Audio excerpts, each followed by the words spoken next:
सतनाम बंदगी साहिब, सतनाम बंदगी साहिब, सतनाम बंदगी साहिब।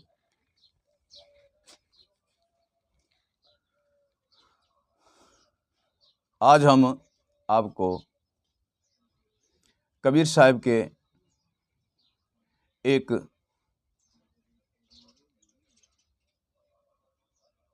वाणी का वर्णन करेंगे, सो आपको श्रवण कराते हैं।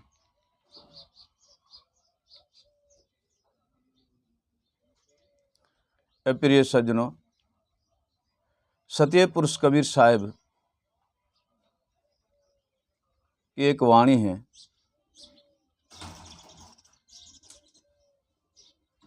वाणी वह चीज़ है कि मुक्ति और मोक्ष की प्राप्ति कराती है, जिसको अनहद वाणी कहा जाता है, जिसकी कोई हद ही नहीं है। जैसे सत्य पुरुष कबीर साहिब कहते हैं, चेतावनी चित लाग रही पर जाने विरला कोय, चेतावनी चित लाग रही जाने विरला कोय, अगम महल के पंथ में अनहद वाणी होए। हे प्रिय सज्जनों, अनहद वाणी है सदगुरुदेव की सैन, सदगुरुदेव का शब्द, सदगुरुदेव का विवेक। ये अनहद वाणी है, इसकी कोई हद नहीं है। हे प्रिय सज्जनों, इसी अनहद वाणी को पाने के लिए हमें पूर्ण सदगुरुदेव के चरण द्वारे जाना पड़ेगा। जब तक हम पूर्ण सदगुरुदेव के चरण द्वारे जाएंगे नहीं, तो अनहद वाणी की प्राप्ति होनी तो महाकंठन है, हम प्राप्ति कर नहीं सकते। हे प्रिय सज्जनों, हम प्राप्ति कर नहीं सकते हैं। क्यों नहीं कर सकते हैं? कि हमें गुरु की शरण नहीं है। कहीं भी हम जाएं, परंतु गुरु नहीं है, गुरु की शरण नहीं है, गुरु का शब्द नहीं है, गुरु का विवेक नहीं है, गुरु की कोई हमको शिक्षा नहीं है, तब तक हम तो कोई वस्तु की प्राप्ति कर ही नहीं सकते हैं। कोई वस्तु की प्राप्ति हम कर ही नहीं सकते हैं। क्यों नहीं कर सकते हैं? कि हमें कुछ वस्तु की प्राप्ति नहीं है,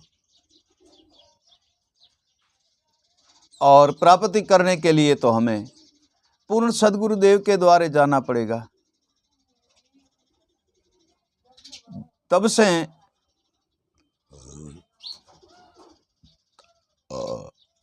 जब से हमें सदगुरुदेव की लगन लगेगी, तब हम पूर्ण सदगुरु की शैन और शब्द और वाणी, इनको हम समझ सकते हैं। ए प्रिय सज्जनों, तब हम इनको समझ सकते हैं, और इनको समझने के लिए हमें पूर्ण गुरुदेव की प्राप्ति करनी चाहिए।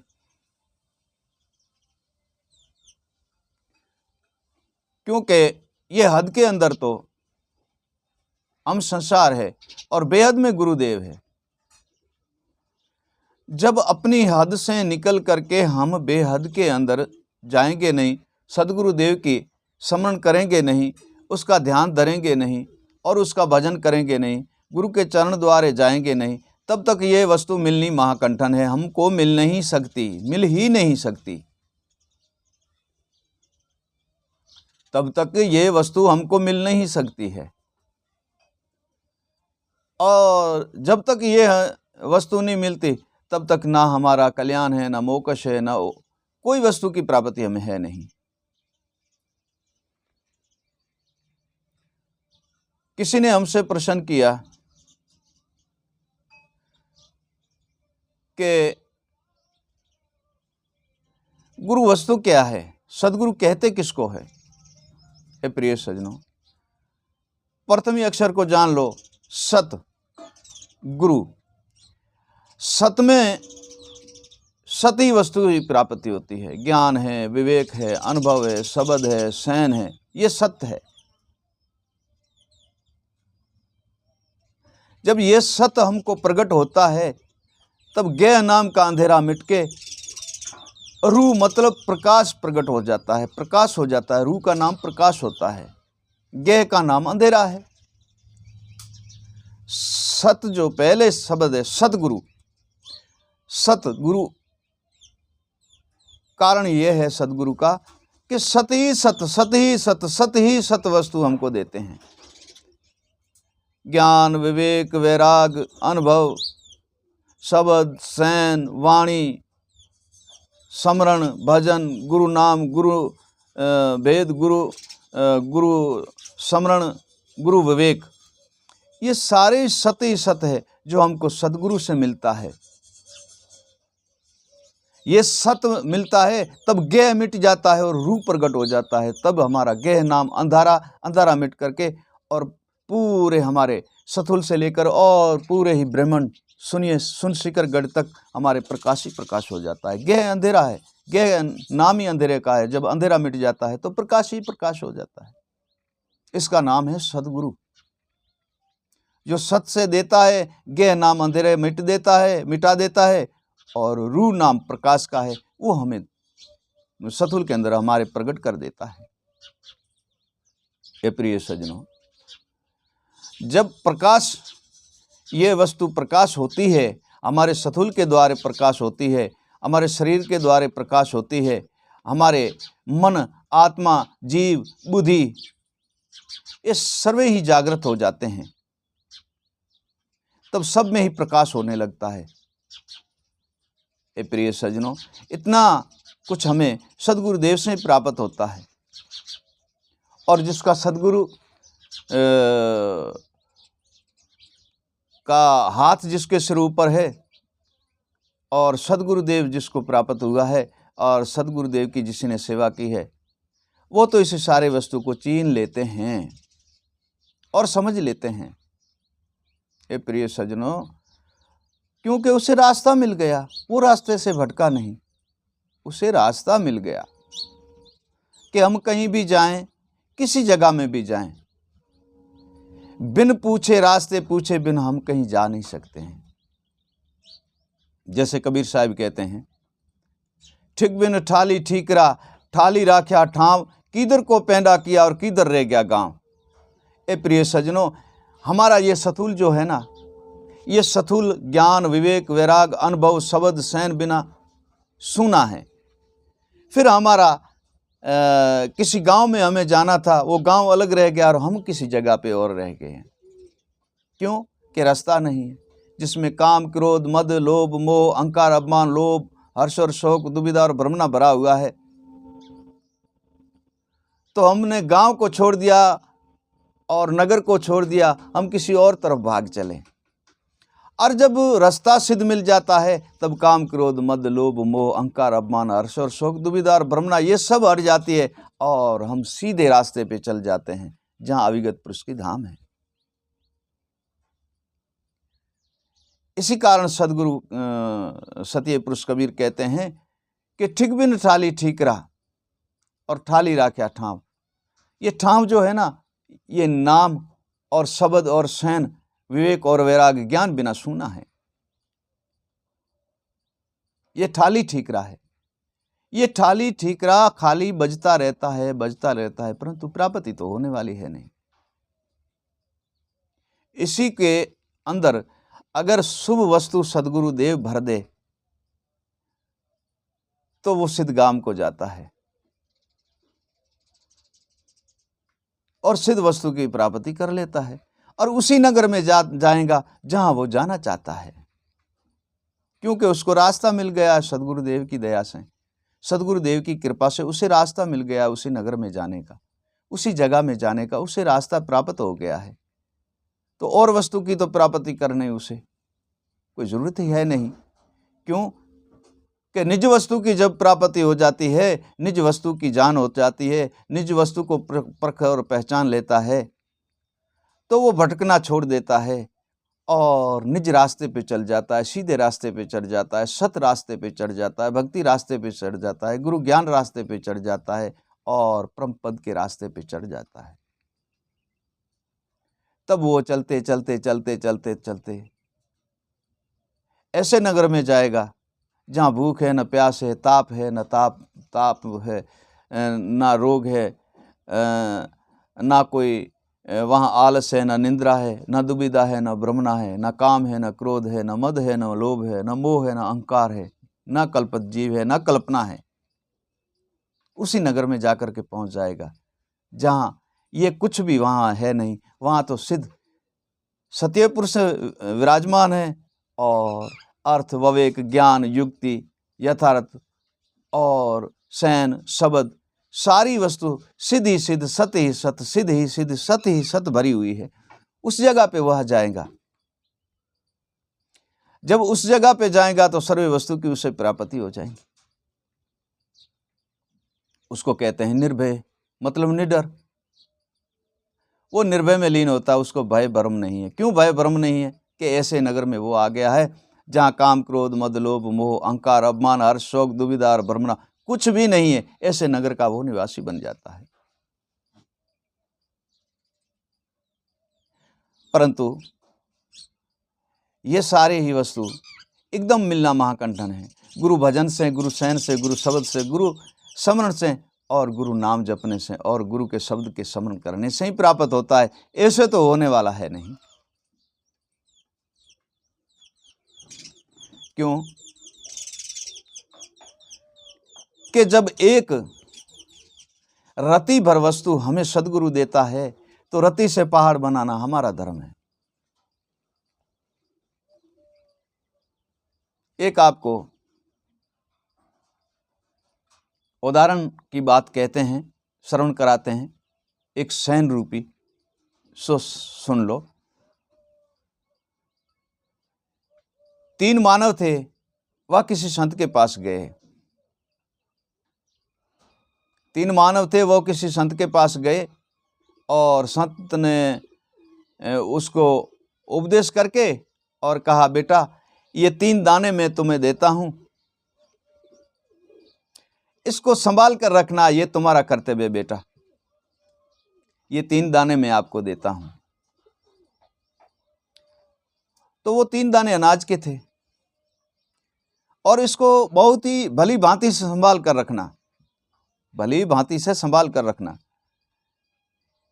एक तो क्या किया कि डब्बे में बंद कर दिया। एक छोटी सी डब्बी थी, उसमें बंद करके और उसी ने रख दिया। दूसरे ने क्या किया कि किसी कपड़े में लपेट करके और घर के अंदर डाल दिया। और तीसरे ने क्या किया, थोड़ा सा खड्डा बना करके वो दाना उसी में डाल करके और ऊपर जल डाल दिया। रोज का जल डालता ही रहा, रोज का जल डालता ही रहा। तो गुरुजी ने उसको कहा था कि इसको संभाल कर रखना, 12 महीना जब पूरे होंगे तब मैं आपसे पूछूंगा और ये मेरे पास लाना। अगर जो दाना लाएगा वही मेरा पूर्ण शिष्य है, जो ये दाना लाएगा वही मेरा पूर्ण शिष्य है। तो 12 महीना जब पूरा हुआ तब गुरु के पास तो जाना था। ये गया सारे। अभी डब्बी वाले ने देखा मेरे पास तो दाना है और कपड़े में लिपेट कर रखा था, वो तो दाना चूहा खा गया, उसका तो दाना चूहा खा गया। खाली कपड़ा उसके हाथ में था, डब्बी वाले के पास दाना था। और जो तीसरा मानव था उसी ने खड्डा करके दाना अंदर डाल करके पानी डाल दिया और पानी डालने के बाद से वो दाना दरखत बन गया। और जब वो दाना दरखत बन गया तो उसके पास एक दाने से कई अनेकों दाने बन गए। तो इतने पोटलियां, कोई 8-10 पोटलियां बांध करके वो गुरु के पास लेके गए। जब ये सारे गुरु के पास गए तब गुरुजी ने पूछा, ए बेटा आप अपनी वो डब्बी दिखाओ। वो डब्बी क्या, वो मैंने जो दाना दिया था वो दाना लेके आओ। तो एक ने कहा, गुरुजी मैंने कपड़े के अंदर लपेट करके अपने घर के अंदर रखा था और मैं तो देखता ही रहता था कि एक जगह पे ही पड़ा था, एक ही जगह पे पड़ा था, परंतु ये मुझे पता नहीं कि वो दाना कब चूहा खा गया, ये मुझे पता नहीं, ये मुझे पता ही नहीं चला। बोले ठीक बेटा, बैठ जाओ, बैठ जाओ बेटा। दूसरे को बोला बेटा आप बताओ कि गुरुजी आपने जैसा दिया था वैसा ही दाना मेरे पास है, मैंने डब्बी में बंद करके रखा है, ये लो दाना। उसी ने कहा धन हो बेटा, बैठ जाओ। वो बैठ गया। तीसरे को पूछा बेटा आपको मैंने दाना दिया, तब तो वो 8-10 घंटे पोटलियाँ बंधी हुई थी, वो सारे दाने लेकर गुरुदेव को दे दिए। बोले बेटा मैंने तो आपको एक दिया था और आप इतना दाना कहाँ से लाया? तब उसी ने कहा हे गुरुदेव, मैंने मन में विचार किया कि दाना रखूंगा घर में तो चूहा खा कर जाएगा, किसी डब्बी में रखूंगा तो दाना खराब हो जाएगा। फिर मैंने सोचा कि खड्डा खोदकर इसी दाने को उसी खड्डे के अंदर डाल देना चाहिए।